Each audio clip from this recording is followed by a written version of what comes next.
Here are the things that I do during my off badminton days. Ito yung mga rest day natin guys pag wala tayong badminton. Kada umaga nga, pagkagising ko, diretso na agad ako sa pag-i-stretching. Nakagising din kasi yun pag umaga at ang laking tulong din kapag flexible ka sa court. Lately ko nga lang to naging routine kaya stiff pa rin talaga yung katawan ko. Sabi nga nila, consistency is the key. Sa number 2 nga natin, kumain tayo ng well-balanced meal. Dahil nga may vlog tayo ngayon guys, magpapaka-healthy tayo. May salad kami dito galing sa SNR. Ayun, paubos ko na dahil nalimutan ko mag-video. So hindi naman everyday guys, healthy tayo. Kanina actually nag-Jollibee na kami, gali spaghetti with chicken ako. And ngayon, salad naman. Nangyari healthy, di ba? Malaking tulong nga guys kung nagre-recover kayo galing sa pagoda na training at laro or tournament. Okay nga na kumain kayo ng maraming protein and carbs para may energy ulit tayo sa next laro natin, di ba? And lastly nga guys, andito tayo ngayon sa rooftop dahil minsan ang ginagawa kong rest day ay active rest day. So, minsan nagre-resistance training tayo guys or nag-gym. In this case kasi dito ako sa rooftop namin. Meron kaming home gym. Ayan, maliit lang naman. And after nun, nagja-jogging ako or nagwo-walk. Depende sa pagod ko. So, tara guys, samahan niyo muna ako. Mostly nga guys, compound lifts lang yung ginagawa ko like bench press, squat, deadlift, rows, mga ganun. Samahan niyo ako ngayon sa squat ko, 150, 3x5.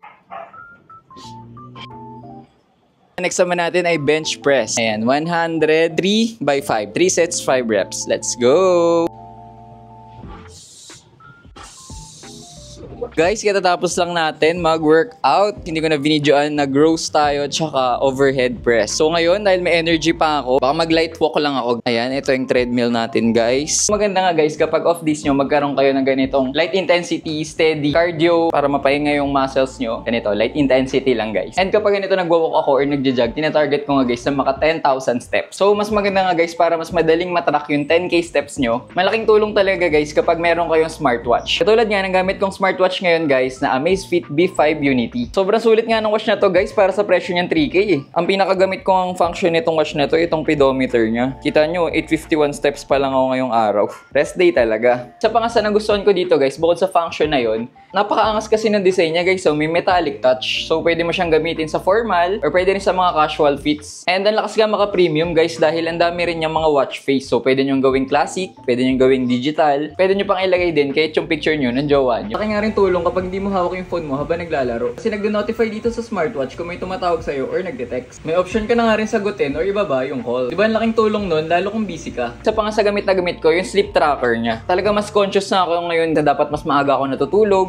and dapat quality talaga yung sleep ko. Dahil nga pang sport ang smartwatch na to, makakapili ka nga sa 120 sports option dito. Mas madali mong matatrack yung calorie lalo kapag naglalaro ka. And kaya nga ito guys yung gamit ko na watch face dahil during game tinatrack ko rin yung heart rate ko. Ang target ko guys na wag tumaas ng 200 or kahit mga 180 lang. And kapag tumaas na dun, nagpapahinga muna ako, humihinga ako. And lastly nga guys, yung bonus dito, sobrang tagal ng battery health niya. Tumabot to guys sa akin ng lagpas 1 week. Ayan, lagi naka-on yung heart rate checker. Kaya nga guys, sa mga naghahanap dyan ng smartwatch, check nyo lang yung yellow basket ko dyan sa baba. Around 3K nga lang yun guys eh, kaya budget meal talaga. Kaya guys, ano bang ginagawa nyo kapag off badminton days nyo? Share nyo naman dyan, comment down below.